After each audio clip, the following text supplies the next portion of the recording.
തലശ്ശേരിയിലെ ക്ഷേത്ര ഉത്സവത്തിനിടയിലെ സംഘർഷത്തിൽ സിപിഎം പ്രവർത്തകർക്കെതിരെ നടപടിയെടുത്ത എസ്ഐമാരെ സ്ഥലം മാറ്റിയ വിഷയം സഭയിൽ അടിയന്തര പ്രമേയമായി ഉന്നയിച്ച് പ്രതിപക്ഷം. ക്ഷേത്രോത്സവവുമായി ബന്ധപ്പെട്ട വിഷയം അടിയന്തര പ്രമേയമായി ചർച്ച ചെയ്യാനാകില്ല എന്ന് സ്പീക്കർ വ്യക്തമാക്കി. ക്രിമിനലുകൾക്ക് കുട പിടിച്ചു കൊടുക്കുന്ന നടപടിയാണ് സർക്കാർ സ്വീകരിക്കുന്നതെന്ന് പ്രതിപക്ഷ നേതാവ് കുറ്റപ്പെടുത്തി. തലശ്ശേരി മണോളിക്കാവിൽ ഉത്സവത്തിനിടെയുണ്ടായ സംഘർഷത്തിൽ സിപിഐഎം പ്രവർത്തകരെ കസ്റ്റഡിയിലെടുത്തതിന് പിന്നാലെ 2 എസ്ഐമാരെ സ്ഥലം മാറ്റിയ വിവാദ വിഷയമാണ് അടിയന്തര പ്രമേയമായി പ്രതിപക്ഷം സഭയിൽ ഉയർത്തിയത്. സിപിഐഎം പ്രവർത്തകർ പോലീസിനെ ആക്രമിച്ച് പ്രതികളെ മോചിപ്പിച്ച സംഭവത്തിൽ സണ്ണി ജോസഫ് MLA ആണ് അടിയന്തര പ്രമേയത്തിന് നോട്ടീസ് നൽകിയത്.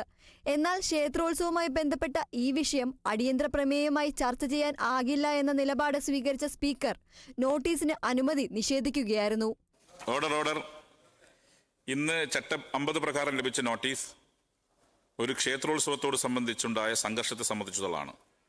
ഈ വിഷയം ചട്ടം 50ന്റെ പ്രാരംഭത്തിൽ സൂചിപ്പിക്കുന്നത് പോലെ തന്നെ പൊതു പ്രാധാന്യം അർഹിക്കാത്തതും അടിയന്തര സ്വഭാവത്തോട് കൂടിയുള്ളതും അല്ലാത്തതിനാൽ റൂൾ 50 അനുവദിക്കാൻ കഴിയില്ല എന്നറിയിക്കുകയാണ്. നമ്മുടെ സഭയുടെ കീഴ്വഴക്കമനുസരിച്ച് ഇത്തരം കാര്യങ്ങൾ സാധാരണയായി സബ്മിഷനായിട്ടാണ് അനുവദിച്ചിരുന്നത്. ഈ നോട്ടീസ് എന്ന സാധ്യ സബ്മിഷൻ അനുവദിക്കുന്നതാണ്. ഇത് പ്രതിപക്ഷവും സ്പീക്കറുമായുള്ള വാദപ്രതിവാദത്തിന് ഇടയാക്കി. ഇത് ശരിയായിട്ടുള്ള ഒരു കാര്യമല്ല. നിങ്ങളുടെ സർക്കാരിന്റെ സൗകര്യം അനുസരിച്ചിട്ടല്ല അടിയന്തര പ്രമേയത്തിന്. ഇത് പൊതുപ്രാധാന്യം.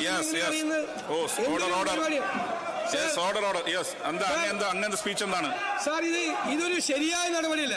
നിങ്ങൾക്ക് അപ്രിയങ്ങളായ കാര്യങ്ങൾ സഭയിൽ കൊണ്ടുവരാൻ സമ്മതിക്കില്ല എന്ന് പറയുന്നത് ഒരു ശരിയായ നടപടിയല്ല. ഇത് കീഴ്വഴക്കങ്ങളുടെ ലംഘനമാണ്. ഇവിടുത്തെ അമ്പലത്തിലെ ഉത്സവമല്ലല്ലോ ചർച്ച. ഇവിടുത്തെ ചർച്ച പോലീസിനെ ആക്രമിച്ചു എന്നിട്ട് ആ ഉദ്യോഗസ്ഥന്മാരെ ഞാൻ അങ്ങ് പറയാൻ ആ ഉദ്യോഗസ്ഥന്മാരെ സ്ഥലം മാറ്റിയതാണ്. പോലീസിന്റെ ആത്മവീര്യം തകർത്താണ്. നിങ്ങൾ തലശ്ശേരി പോലീസ് സ്റ്റേഷനിൽ ഉണ്ടാവില്ല. ക്രിമിനലുകൾ പറഞ്ഞവര് അവതരിപ്പിക്കുന്നുണ്ടോ? സാർ, ഇത്രയും അവതരിപ്പിക്കാൻ തയ്യാറാണോ? അടിയന്തര പ്രമേയം നിരാകരിച്ചതിൽ പ്രതിഷേധിച്ച് പ്രതിപക്ഷം സഭയിൽ നിന്ന് ഇറങ്ങിപ്പോയി. സാർ, അങ്ങിത് അവതരിപ്പിക്കാത്തതില് ശക്തിയായി പ്രതിഷേധിച്ചുകൊണ്ട് ഞങ്ങൾ വോക്കൌട്ട് ചെയ്യും. ഓർഡർ. ശ്രദ്ധ ക്ഷണിക്കൽ. ശ്രീ UR പ്രദീപ്, ബഹുമാനപ്പെട്ട പട്ടികജാതി ക്രിമിനലുകൾക്ക് കുടപിടിച്ചു കൊടുക്കുന്ന നടപടിയാണ് സർക്കാർ സ്വീകരിക്കുന്നതെന്നും ക്രിമിനലുകളെ സംരക്ഷിക്കുന്ന സർക്കാർ സമീപനം പോലീസിന്റെ ആത്മവീര്യം തകർക്കുകയാണെന്നും തുടർന്ന് വാർത്താ സമ്മേളനം നടത്തിയ പ്രതിപക്ഷ നേതാവ് കുറ്റപ്പെടുത്തി. ഈ പിണറായി വിജയൻ കേരളത്തിന്റെ ആഭ്യന്തരമന്ത്രിയായിരിക്കുമ്പോൾ പോലീസിനെ നിലത്തിട്ട് ചവിട്ടിക്കൂട്ടി CPMന്റെ ക്രിമിനലുകൾ. എന്നിട്ട് അവർക്കെതിരായി നടപടിയെടുക്കാതെ, സംഘടനാപരമായ നടപടിയോ മറ്റു നടപടികളോ സ്വീകരിക്കാതെ ഈ ഇരകളായി മാറിയ പോലീസുകാരെ പോലീസ് സ്റ്റേഷനിൽ നിന്ന് ട്രാൻസ്ഫർ ചെയ്ത് CPMനോട് കളിക്കണ്ട എന്ന ക്രിമിനലുകളുടെ വാക്കുകൾക്ക് കേരളത്തിലെ മുഖ്യമന്ത്രി അടിവരയിട്ട് കൊടുത്താണ്. ബഹുമാന്യനായ സ്പീക്കർ അല്ലെങ്കിൽ മുഖ്യമന്ത്രിയും എല്ലാം പ്രതിരോധത്തിലാവും എന്ന് കണ്ടിട്ടാണ്. മറുപടി പറയാനില്ലാത്തതുകൊണ്ടാണ്.